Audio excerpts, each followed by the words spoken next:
주 안에 기쁨 드림으로 마음의 풍랑이 잔잔하니 세상과 나는 간 것 없고 그 속한 주만 보이도다.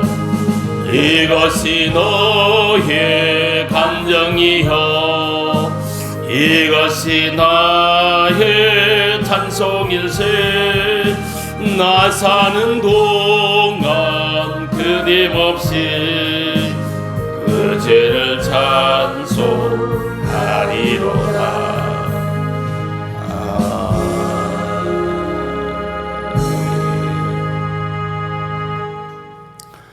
오늘 이 자리에 있는 우리들에게 하나님께서 건강의 축복도 주시고 범사가 잘 되는 축복도 허락해 주시기를 주님의 이름으로 축복합니다. 오늘은 제가 형통하리라 하는 제목으로 하나님의 말씀을 전하겠습니다. 본문의 이스라엘 백성들은 광야 생활을 마치고 약속의 땅 가나안에 들어가기 직전에 하나님께서 여호수아에게 하신 말씀을 기록해 놓은 것입니다. 이스라엘 백성들이 애굽에서 나온 지 40년이라는 세월이 지났습니다. 여호수아는 위대한 하나님의 종 모세 곁에서 시종을 들던 사람입니다.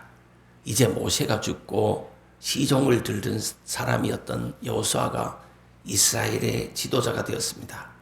이때 여호수아는 무척이나 두려웠습니다. 두려워한 이유는 성경에 뚜렷이 나와 있지 않지만 아마 두 가지 정도라고 생각되어집니다. 첫째는 모세처럼 위대한 지도자의 뒤를 잇는다는 것이 참 두려웠을 것입니다. 광야 생활을 하면서 모세는 직접 하나님과 만나기도 했고 대면하기도 했습니다. 그리고 광야 생활하면서 수많은 기적을 모세로 통하여 하나님이 나타내셨던 것입니다. 수많은 기적을 이룬 사람이에요.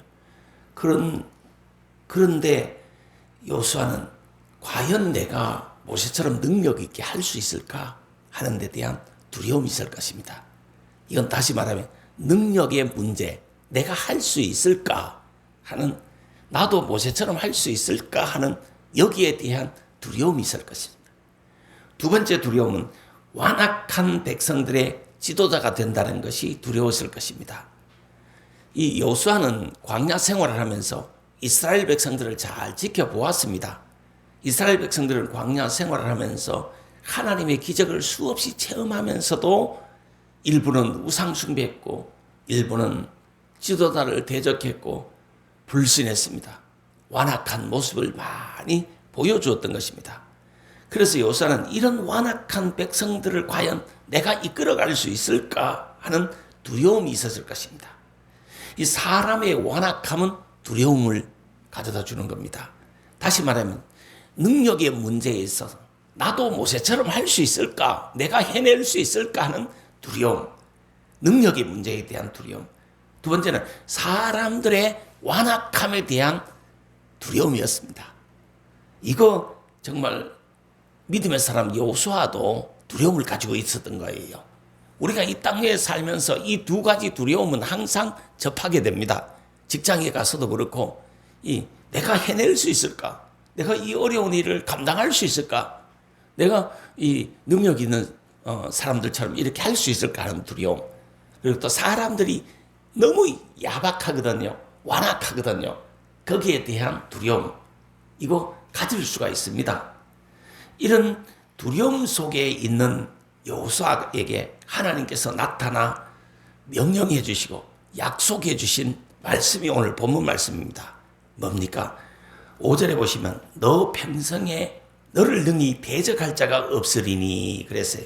7절에 보시면 그리하면 어디로 가든지 형통하리니 그랬습니다. 8절에 보니까 그리하면 내 길이 평탄하게 될 것이며 내가 형통하리라 이렇게 말씀하셨습니다. 저는 이 말씀이 참 마음에 와닿습니다. 너가 형통하리라 하는 말씀입니다. 그래서 나는 이 말씀을 이렇게 바꾸어 봤습니다. 나는 오늘부터 형통하리라. 나는 형통하리라. 수많은 장애물이 있어도 나는 형통하리라. 이 하나님이 도와주시면 형통할 수 있다는 것이에요. 하나님이 함께 하시면 형통한다는 것이에요. 인생살이 힘겨울수록 하나님이 도와주시면 형통할 수 있다고 믿으세요. 나는 형통하리라. 이렇게 믿으세요. 밤이 깊어야 새벽이 오잖아요. 인생의 힘든 것이 그게 다래야 또 인생의 깊은 밤 어둠 속에 내가 있고 또 그걸 느껴봐야 또 내 인생의 희망과 소망도 함께 오는 거예요. 내가 이 인생에 힘겹고 어렵고 막 고달프고 막 살기 좀 힘들고 이런 상황이 왔다면 곧 새벽은 오는 것이에요. 곧 그것이 다 물러갈 날이 오는 것이에요. 어렵고 힘든 때를 만났으면 내 몸이 아프고 경제적으로 어렵고 대인관계에 꼬이고 이런 일이 있을 때에 어떤 사건이 안 풀리고 있을 때에 나는 형통하리로다. 나는 형통하리로다. 자기 자신을 향해서 선포하고 외칠 수 있게 되기를 바랍니다. 그래야 형통의 길이 열려요. 나는 형통하리로다. 나는 형통하리로다. 오늘부터 나는 형통하리로다. 이렇게 막 자기를 향해서 외치세요. 자기 마음에 외치세요. 그러면 형통의 복이 임한단 말이에요. 하나님께서 조건적인 약속을 하신 것을 봅니다. 그리하면 어디로 가든지 형통하리니 그리하면 내 길이 평탄하게 되리라. 내가 형통하리로다. 앞에 단서 조건부가 붙었습니다. 뭐가 붙었어요? 그리하면 하는 단어가 붙어 있습니다. 여호와께서 원하시는 대로 하면 형통하리로다. 이 말씀입니다. 본문에서 여호수아가 하나님께서 원하시는 대로 하면 형통하리로다 하는 말씀입니다. 우리도 역시 마찬가지예요. 우리가 하나님이 원하시는 대로 하기만 하면 형통하리로다. 이 복이 임할 줄 믿습니다. 형통하리로다. 이게 제가 내 마음에 탁 와닿아서 형통에 대해서 좀 묵상을 해봤습니다. 형통이 뭐가 형통이에요? 사전적 의미는 하는 모든 만사 일들이 내 뜻대로 되는 것이 형통이에요. 이 온갖 일이 뜻대로 되는 것이 형통입니다. 근데 성경적인 형통의 의미는 조금 다릅니다. 내 뜻대로는 안 됐지만 하나님의 뜻대로 되는 것이 형통입니다.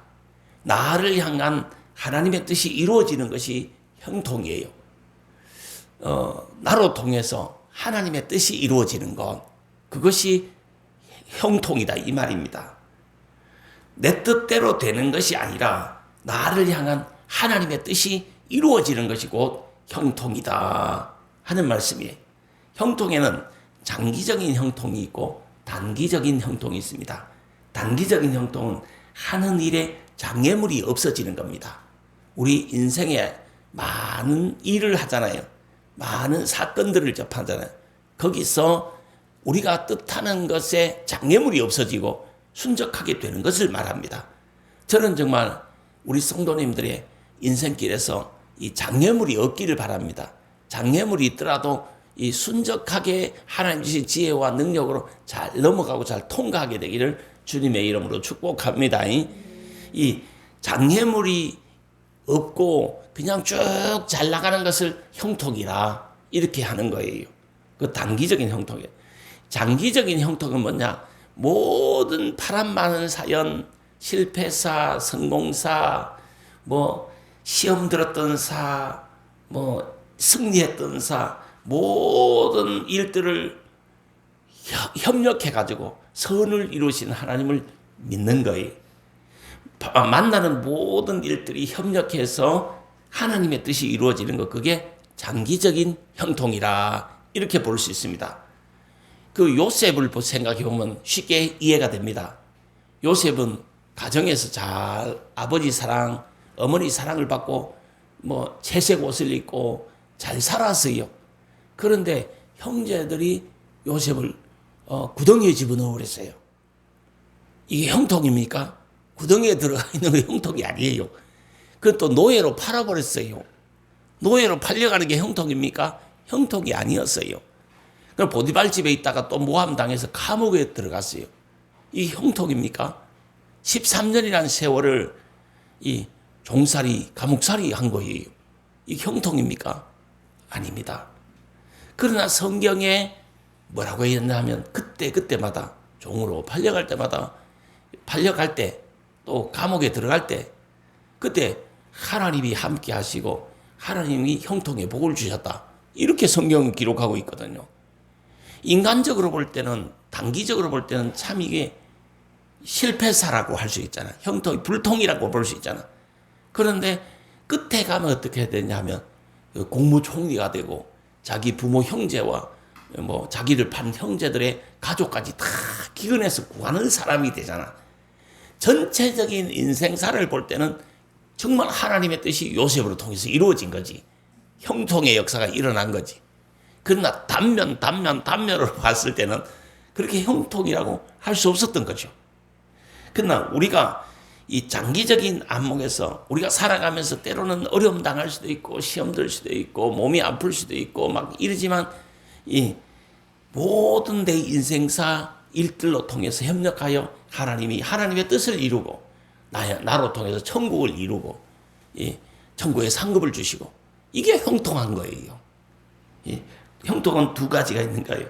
단기적인 형통, 요거는 하는 모든 일들의 장애물이었고 잘 되는 거, 내 뜻대로 잘 되는 거, 그걸 형통이라고 하기도 하고, 이 장기적인 안목에서 형통, 일시적인 순간에 어려움이 많았지만 정말 시험들 일도 많고 괴로운 일도 많았지만 인생 전체를 보니까 이 형통하게 돼 있다. 하나님의 뜻이 자기로 통해서 막 이루어져 가지고 많은 사람을 구원하고 많은 사람을 살리고 많은 사람을 먹이고 많은 사람에게 영향력을 행사하고 이런 것이 장기적인 안목에서 형통이다.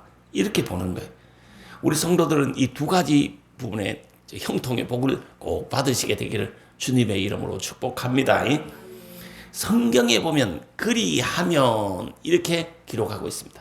그리하면 내가 형통하리라. 그리하면 내가 형통하리로다. 이 그리하면은 조건부입니다. 이 그리하면 이것은 인간이 그리하면 이렇게 된다 이 말이죠. 하나님은 항상 우리를 축복해 주시고 형통의 복 주시기를 원하시는 하나님이시고 하나님 쪽에는 문제가 없어요. 어디에 문제가 있냐면 인간의 행함, 인간의 삶의 부분에서 문제가 있는 거예요. 그 인간의 삶을 그리하면 이 조건부로 고렇게 이렇게 하면 하나님이 형통의 복을 이렇게 주신다, 임하게 하신다, 느끼게 하신다. 이렇게 성경이 기록하고 있습니다. 물론 구원은 믿음으로 받습니다. 예수만 믿으면 다 구원받습니다. 그러나 형통의 복을 받는 것은 그리하면이 중요한 거예요. 사람의 살아가는 이 태도나 사람의 행위 이것도 중요한 부분이다. 그래야 형통의 복을 받는다. 이 말씀입니다. 우리가 하나님의 은혜로 물론 이렇게 다 이루어집니다. 그러나 우리의 힘쓰고 애쓰고 하나님 은혜를 사모하고 하나님 은혜를 열망하는 그런 부분도 있어야 된다. 그래야 강하게 하나님 은혜가 임한다 하는 말씀입니다. 그리하면 또 아주 중요하다. 이걸 제가 말씀드리겠습니다. 형통하려면 그리하면 해야 되는 거예요. 사람이 그리하면 해야 되는 거예요. 그러면 형통의 조건이 있다면 무엇인가? 성경에서 찾아보면 첫째는 하나님과 동행하는 삶입니다. 하나님과 동행하는 게 뭐예요? 하나님을 찬양하고 하나님께 기도하고 하나님께 예배드리는 삶. 이게 하나님과 동행을 하는 거예요. 우리가 하나님을 잘 섬기고 주를 성수하고 이렇게 하는 것은 이 하나님과 동행하는 거예요. 이 하나님과 동행해야 형통할 수 있다 하는 것입니다. 우리가 하나님과 동행하려면 어떻게 해야 돼요? 우선 내가 히브리서에 보면 이 믿음이 없이는 하나님을 기쁘시게 하지 못하니 하나님이 계신 것과 상 주실 하나님을 믿어야 된다는 거지. 그래야 하나님을 기쁘시게 할 수 있다. 그러면 첫째 우선적으로 하나님과 동행하려면 하나님이 계신 것을 믿어야 돼요. 우리가 하나님이 계신다. 육신의 눈에는 안 보이지만 하나님이 계시다. 영의 이 믿음의 눈으로서 하나님이 계시다는 것을 우리가 받아들이고 믿어야 돼. 그래야 하나님과 동행할 수 있는 거예요. 하나님이 계시다는 것을 인정하고 믿어야 되는 거예요. 어떤 하나님? 상 주실 하나님, 복을 주실 하나님, 축복을 주실 하나님을 믿어야 되는 거예요. 찾는 자에게, 구하는 자에게 상 주실 하나님을 믿어야 되는 거예요. 인정하고 믿어야 되는 거예요. 그 다음에 하나님 말씀 따라 하나님 앞에서의 참 찬송하고 기도하고 예배하면서 하나님과 함께 살아가는 거예요. 그래야 하나님과 동행하는 거예요. 본문 5절에 보시면 내가 모세와 함께 있었던 것 같이 너와 함께 있을 것임이니라. 내가 너를 떠나지 아니하며 버리지 아니하리니. 이렇게 했습니다. 여호수아의 형통의 비결은 뭡니까? 하나님이 나와 함께 한다. 하나님이 나와 함께 하고 계시다. 이걸 믿는 데서부터 시작되는 거예요. 하나님과 동행한다. 그러면 형통하는 거예요. 동행은 첫째 뭐라고 그래서 이게 아주 중요합니다. 하나님이 계신 것을 믿어야 돼. 하나님 없이 사는 사람이 많거든. 그래서 하나님이 계시다. 하나님이 나와 함께 하신다. 하나님이 나를 복주신다. 하나님이 나를 도우신다. 이 믿음과 확신 속에서 살아야 그게 하나님과 동행할 수 있는 첫째 조건이에요. 이게 돼야 되는 거예요. 하나님을 버리면 불통한 거예요. 하나님을 멀리하면 불통하게, 우상 숭배하면 불통하잖아요. 하나님께 예배하지 않고 헛된 데 예배하면 불통하는 거예요.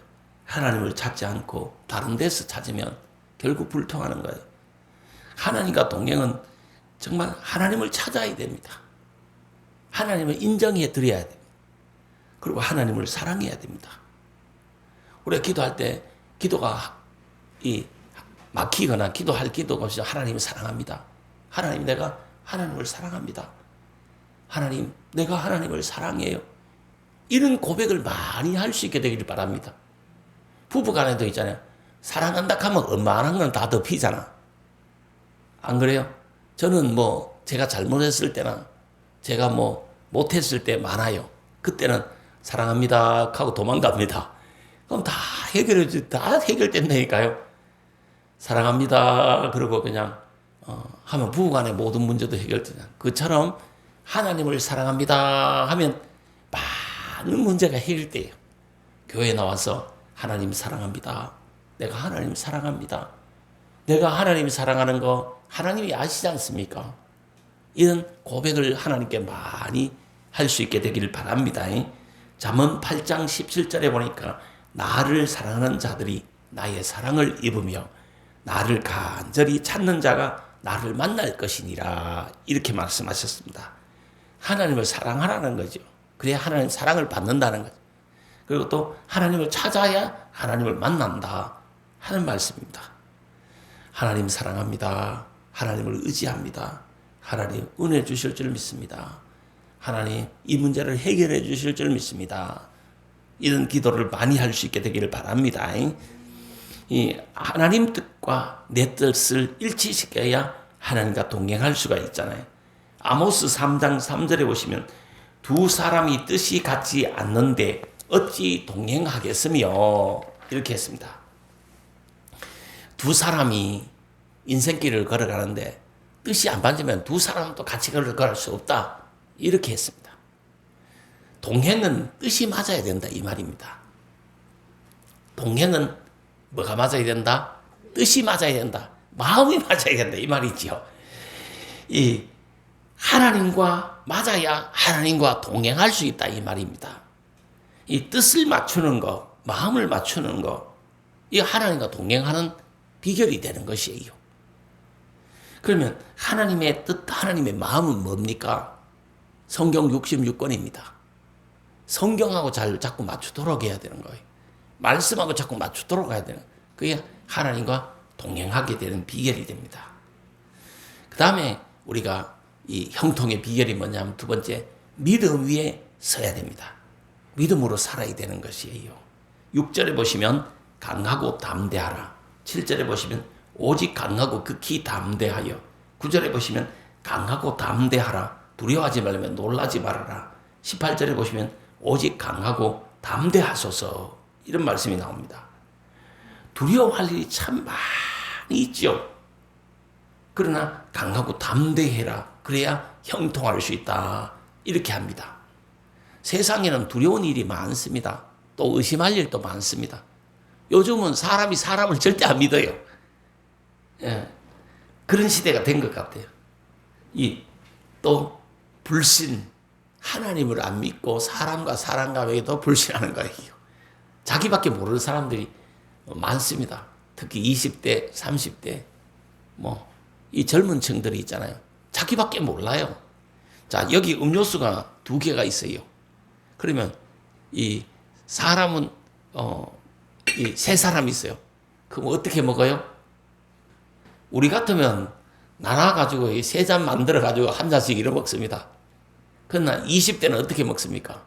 자기가 한 개 먹고 이 한 개로 이 둘이 나눠줄 거나 아니면 자기 제일 친한 사람에게 주고 이 사람은 조금 자기인데 못 해준 사람은 안 줍니다. 그 얼마나 야박한 거예요. 이 음료수 한 잔에 있으면 이 혼자 꼴깍꼴깍 마시고 있는 거 이거 20대 30대 하는 일이에요. 아이들이 하는 짓이에요. 그럼 이거를 종이 꺾어가 3잔으로 나눠가지고 같이 먹으면 얼마나 좋아요. 그거는 50대, 60대 하는 일이고 70대가 하는 일이에요. 70대 되면 있잖아요. 절대 먹을 거 수박 한 쪼가리도 있잖아요. 나눠 먹는 걸 좋아하지 혼자 먹는 걸 안 좋아해요. 그러나 20대, 30대는 자기 혼자 먹으면 자기 혼자 다 먹으면 사람이 의심하고 사람이 불신하고 사람이 염려 속에서 살아가잖아요. 근데 우리가 살아가면서 생기는 많은 두려움을 이겨야 되고 의심을 이겨야 되고 불신을 이겨야 되고 염려를 이겨야 된다 이 말이지.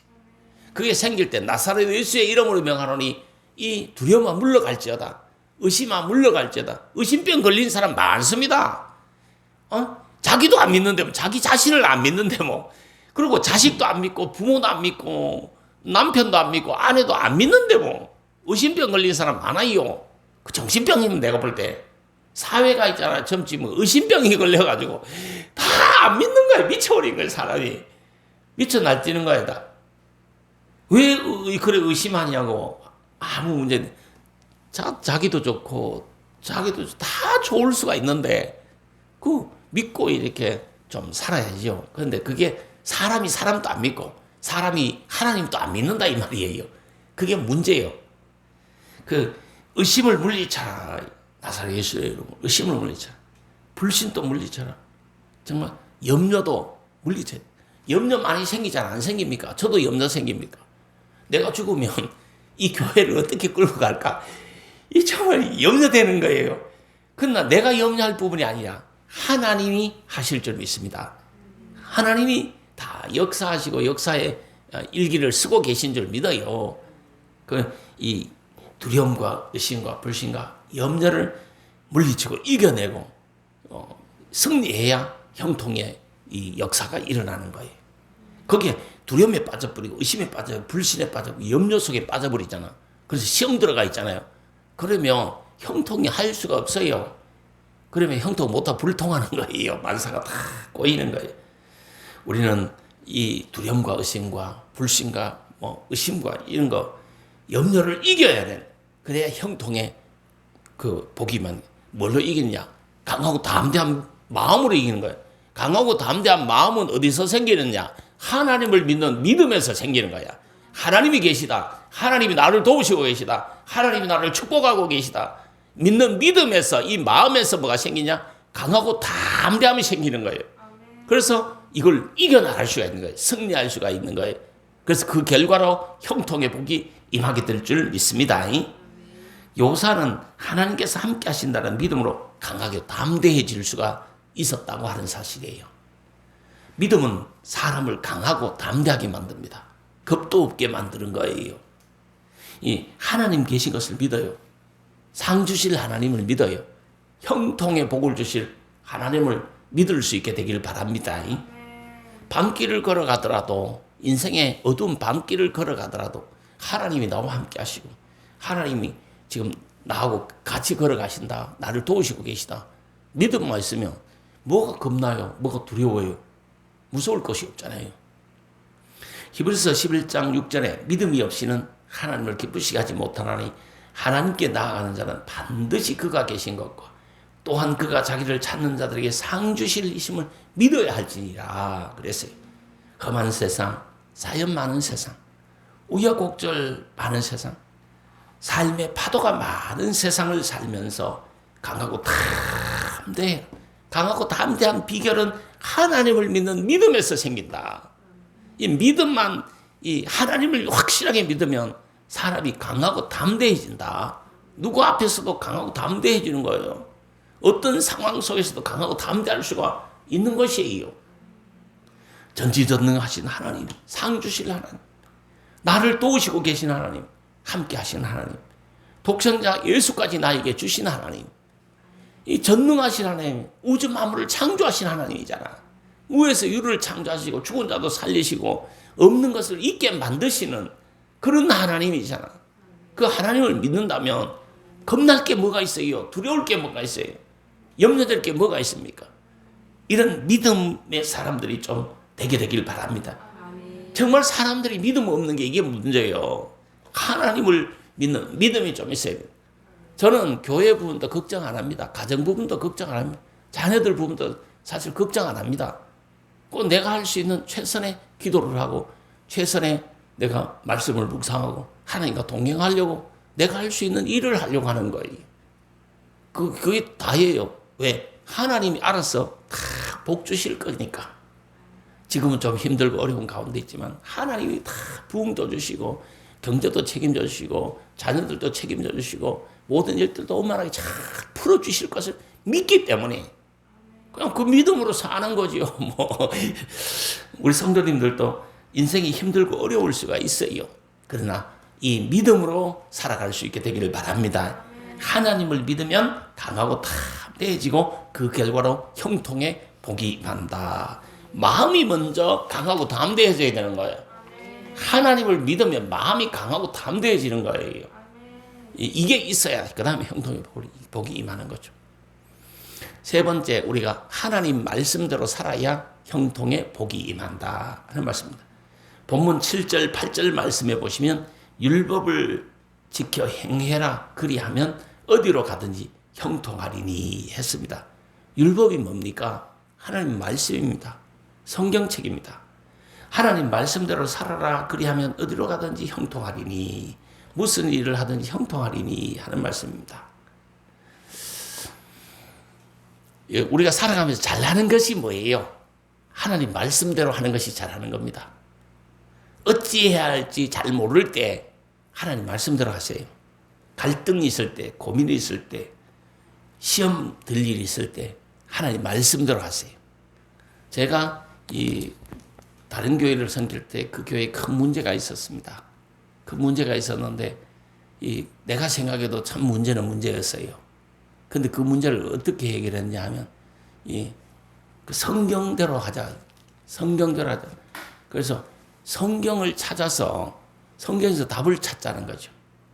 그래서 큰 문제가 있어요. 큰 문제가 되어 내가 생각해도 문제였어. 그런데 한 주간 집에 가서 성경 속에서 답을 찾자. 답을 찾아서 다음 주에 다시 모여가 토의하자. 이렇게 했거든. 그 성경 속에서 집에 가 답 찾다 보니까 답이 성경 속에 보니까 다 이해해라, 용서해라, 관용해라, 사랑해라. 뭐 이런 거밖에 없거든. 그러니까 그 다음 주에 그 문제가 다 해결되었어요. 우리가 살아가면서 갈등 생기고 뭐 불화 생기고 그럴 때 어떻게 하는 게 잘하는 거예요? 하나님 말씀대로 하는 게 잘하는 거예요. 이거 꼭 기억하셨다가 혹시 살아가면서 시험될 일 있고 갈등 생기고 고민 생기고 잘 안 되는 일이 있을 때 하나님 말씀대로 살아갈 수 있게 되기를 바랍니다. 그게 형통의 비결이에요. 네 번째, 좌로나 우로나 치우치지 말아라. 그래야 형통한다. 이렇게 성경이 가르쳐주고 있어요. 다시 말하면 균형을 맞춰야 된다. 이 말입니다. 균형 맞추는데 기준은 하나님의 말씀이 되어야 된다. 기준점이 엄청 중요하거든요. 기준점은 하나님의 말씀이 되어야 된다. 이 말씀입니다. 사람의 기준은 수시로 변하는 거예요. 20대, 30대 기준이 틀립니다. 40대, 50대 기준이 틀리고 60대, 70대 기준이 틀린 거예요. 내가 살아보니까 내 삶에 막 집착하고 내가 막 열심히 냈던 기준이 20대, 30대하고 틀려요. 그리고 40대, 50대 때 또 틀리고 50대에서 이게 60대 넘어가고 하락하니까 또 기준이 또 틀린 거예요. 지금 생각하고 20대, 30대 생각 자체가 틀리고 기준 자체가 틀린 거예요. 그래서 사람의 기준은 변하니까 그 기준에 맞추려고 하지 말고 하나님의 말씀에 하나님의 말씀의 기준에 맞춰야 돼. 변하지 않는 기준에 맞춰야 돼. 이 절대 기준이라고 그러잖아. 이 성경은 절대 기준이기 때문에 우리가 성경에 맞추어서 기준점을 잡아야 된다. 성경에 맞추어서 해야 된다. 자기 기준에 맞추지 말고 성경의 기준에 맞추는 거. 그게 좌로나 우로나 치우치지 않는 거예요. 내 기준에 맞추면 좌우로 치우칠 수가 있어요. 그러나 성경의 기준에 맞추면 좌우로 치우치지 않고 살아갈 수 있다. 균형 잡힌 삶을 살 수 있다 이 말씀이죠. 우리가 잡아야 할 균형은 제가 많이 들 수 있습니다. 영과 육의 그 균형을 맞춰야 되잖아.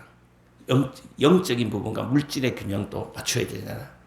우리가 영적인 동물이면서 물질 세계를 살잖아요. 영적 부분, 물질적 부분 다 중요합니다. 물질은 안 중요하다. 영 부분은 중요하다. 이거 아니에요. 영적인 부분도 중요하고 물질 부분도 중요한 거야.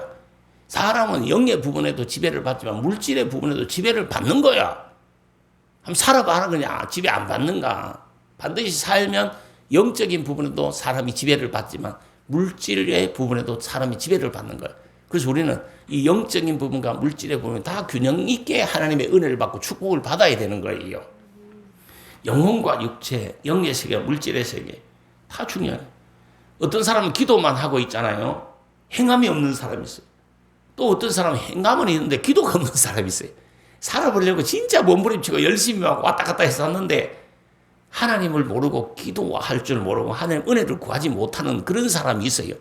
그런데 어떤 사람은 교회 안에 보면 하나님의 은혜를 엄청 참고 기도를 열심히 하는데 행함이 전혀 없는 사람이 있다 이 말이에요. 그 균형이 안 맞아가 그런 거야. 이 균형을 맞춰야 된다. 우리가 열심히 기도하면서 열심히 땀 흘려 행해야 된다. 행함과 기도가 두 개가 동시에 가져야 된다. 이 균형을 맞아요. 균형. 이 천국과 현세도 역시 균형 맞아야 됩니다.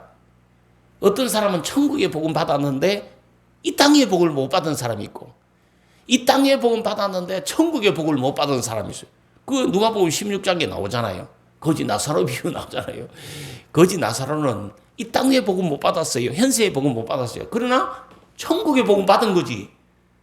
그러나 부자는 어떻게? 이 땅의 복음 받았어. 물질의 복음 받았어요. 그러나 천국의 복을 못 받은 거지. 이 균형 있게 복을 못 받은 거예요.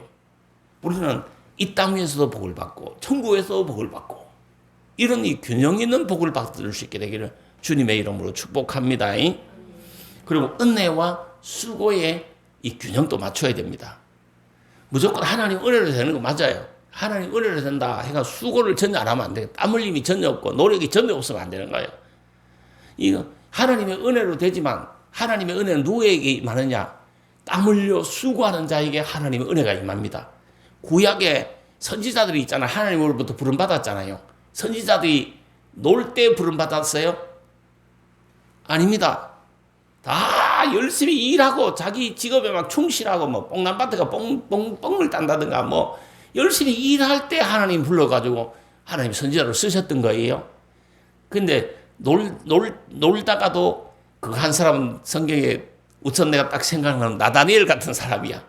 무화과 나무 아래 그냥 뭐 했는지 모르겠지만 무화과 나무 아래 있을 때 내가 너를 뭐 이미 봤다. 그렇게 이야기한 적이 있어요. 예수님이. 근데 무화과 나무 아래서 물론 뭐 장기 뜨고 그냥 술 먹고 놀지는 않았을 거야.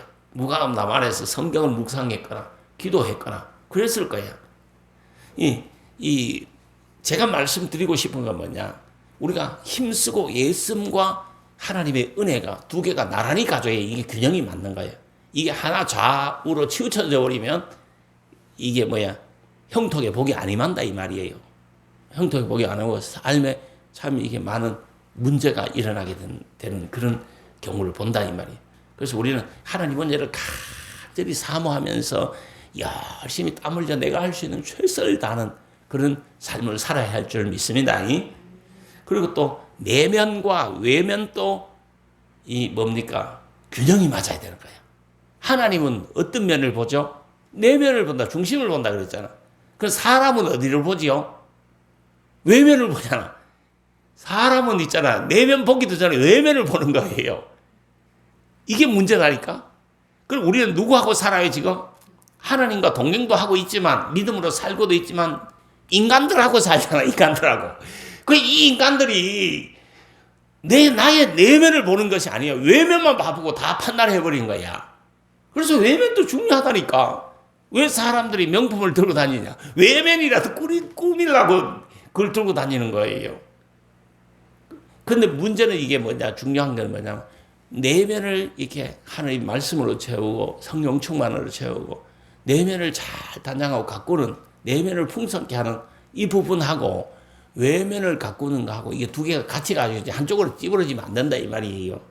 이게 좌우로 치우쳐지는 거야, 좌우로 치우쳐지는 거야. 참 잘, 균형 잡게, 균형 맞추어 살아라, 이 말이지. 그래야 형통의 복이 임한다, 이 말이지.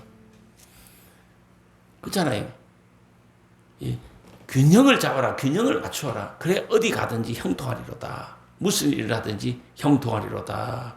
믿음대로 된다는 말씀이 있잖아요. 이 사나 죽으나 우리는 이 형통의 복을 받아야 될 사람들이야. 그리고 균형 잡혀야 되는 거예요. 다시 형통하리로다. 다시 흥하리로다. 이 복이 우리들에게 임하게 되기를 주님의 이름으로 축복합니다. 무슨 일을 하든지 어디를 가든지 형통하리로다. 나는 형통하리로다. 나는 형통할 사람이다. 선포를 하고 믿으세요. 이 말은 자세가 있잖아요. 나는 흥하리라. 나는 부흥하리라. 나는 형통하리라. 나는 잘 되리라. 이런 이 마음을, 믿음을 가지세요. 이게 있어야 형통의 복이 임하는 거예요. 그리고 어려워도 그걸 돌파할 수 있는 힘이 거기서 생기는 거예요. 막 형통할 것이 생각나지만 그거 해내는 거예요. 제가 그걸 느꼈어요. 막 일이 하고 싶어가지고 잠이 안 오는 거야, 잠이. 빨리 나 일하고 싶으면. 그럴 때 없었습니까? 일이 하고 싶어 잠이 안 온다니까. 빨리 가 일해, 빨리 가 일해. 무슨 할 일 없냐고. 막 하고 싶은 거예요. 그래서 막 오늘 아침에도 교회 이 뜰을 이렇게 왔다 갔다 하고 교회 뒷뜰을 가보고 교회 앞뜰도 보고 이게 산책을 했던 거예요. 이쪽 뜰 왔다 갔다 하면서. 일을 하고 싶어서 그런 거야. 하고 싶어서. 그런 반면에 날씨도 더운데 내년에 하지 뭐. 내년 올 가을에 하든가 내년 봄에 하지 뭐. 따뜻할 때 하지 뭐. 뭘 일해 그냥. 날씨가 더운데 그냥. 이렇게 마음이 다운될 때도 있잖아. 하기 싫을 때도 있잖아요. 하기 싫은 일도 있잖아요. 근데 힘든 일이야 이거는. 이 공사하는 게 보통 힘든 일이 아니잖아. 교회 화장실을 짓는다든가 뭐 교회 리모델링을 한다든가 이런 게 힘든 일이잖아. 그 사모님이 어제 내인데 지하실을 리모델링 해주세요. 이렇게 하더라고. 내가 해야지. 그러다가 막 어떻게 할까 막 고민을 생각을 하는 거예요. 가능하면 경비를 적게 들이고 가장 아름답게, 가장 우아하게 만들 수 있는 방법이 뭘까 생각을 하는 거예요. 내가 저 교회 여자 화장실을 만나거든. 내가 우아하게 지금 화려하게 만들어뒀잖아. 호텔급으로 만들어뒀잖아. 호텔에 가도 화장실이 저만큼 안 좋아요. 내가 만들어줬잖아. 어떻게 하면 저렇게 만들 수 있을까? 남자 화장실도 이렇게 만들고 교회 지하실도 리모델링하고 이쪽 모탱이 교회 뒷뜰, 교회 앞뜰 어떻게 하면 이렇게 좀 더 세련되게 이쁘게 우아하게 뭐 이렇게 정말 잘해줄까? 이걸 고민하잖아요. 근데 막 하고 싶을 때가 있고 하기 싫을 때가 있다니까. 왜 그걸 더운데 그냥 그 안에도 예배 드리는데 지장 없어요. 그 안에도 먹고 사는데 지장 없어요. 왜 부자랄 데 없이 그냥 힘들게 자꾸 해락하느냐. 하기 싫을 때도 있다 이 말이지. 그런데 문제는 뭐냐 하면 우리가 마음의 문제인 거야. 마음에 하나님이 나와 함께 하시고 하나님이 나로 통해서 일하시기를 원하시고 하나님이 하나님의 뜻을 나로 통해서 이루시기를 원하신다. 하나님이 나를 도와주시리라. 하나님이 어렵고 힘들지만 내가 하면 땀 흘리면 하나님이 형통의 복을 주시리라. 하나님이 흥함의 복을 주시리라. 하나님이 큰 부흥을 주시리라. 하나님이 큰 축복을 주시리라. 막 이렇게 먹으면, 마음 먹으면 있잖아요. 피곤하지를 않다니까. 짜증이 안 난다니까, 일하면서도. 근데 이런 마음과 이런 믿음이 없으면 그냥 쳐다보기만 해도 짜증나는 거지. 기분 나쁜 거지. 교회 와가 내가 왜 땀을 흘려야 되는데 내가. 이렇게 다 생각이 나는 거지요. 그게 왜냐면 이 마음의 문제, 믿음의 문제다. 이 말씀입니다. 이 형통의 비결은 이 자기의 마음이 나는 하나님이 나와 함께 하신다. 나로 통해서 하나님 뜻을 이루시기로 하신다. 나는 형통하리로다. 나는 복을 받으리로다. 나는 앞으로 흥하리라. 앞으로 크게 부흥하리라. 크게 축복을 받으리라. 막 이런 마음이 있어야 어려움을 딛고 일어서고 어려움을 돌파해내는 거야. 어려움을 극복해낼 수 있는 힘이, 무한한 힘이 여기서 나오는 거예요. 세상 사람들이 하지 못하는 일도 할 수 있는, 감당지 못하는 것을 감당할 수 있는 그런 힘이 나오는 거예요. 이 형통의 비결은 하나님과 동행이에요. 하나님을 사랑하고 하나님을 찾고 하나님 뜻에 맞추는 거예요.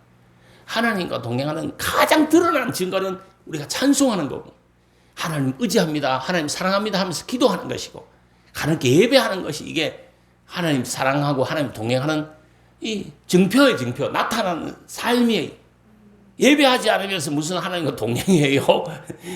찬송하지 않으면서 뭘 하나님과 동행해요? 하나님과 동행하는 것은 찬송하고 기도하고 예배드리고 하나님 의지하고 막 믿음으로 응전하는 거, 이게 하나님과 동행하는 거예요. 두 번째, 믿음으로 살아가는 거예요. 믿음으로 살아라. 믿음으로 해라. 하나님이 나와 함께 하신다는 믿음, 하나님이 계시다는 믿음, 하나님이 상 주신 하나님이라는 믿음, 전지전능하신 하나님을 믿는 믿음을 가져라. 그래야 강하고 담대해진다. 그 결과로 형통해진다. 그다음에 말씀대로 살아라. 그리하면 항상 형통에는 조건부다. 조건부. 인간의 이렇게 그리하면 이게 중요하다. 하나님 말씀대로 살아라. 그리하면 형통하게 되리라 하는 말씀. 그리고 네 번째, 좌로나 우로나 이 치우치지 말고 균형이 좀 맞아야 형통의 복이 임한다 하는 말씀. 우리가 교회 부흥을 위해서 막 기도도 하잖아요. 그리고 또 우리가 기도만 해서 안 되고 나가서 지인들에게 전도하는 그 삶도 있어야 교회가 부흥하잖아요. 누가 전하지 않는데 누가 이 교회로 올 사람은 없잖아요. 누가 우리가 땀 흘려 나가 전도하지. 이 균형이 좌로나 우로나 치우치지 말아라. 그래야 형통한다 하는 말씀입니다. 모쪼록 이 자리에 계신 모든 분들은 범사의 형통의 복을 축복으로 받게 되기를 바랍니다. 복되고 형통한 삶을 남은 생에 살아가기를 주님의 이름으로 축복합니다. 기도하겠습니다.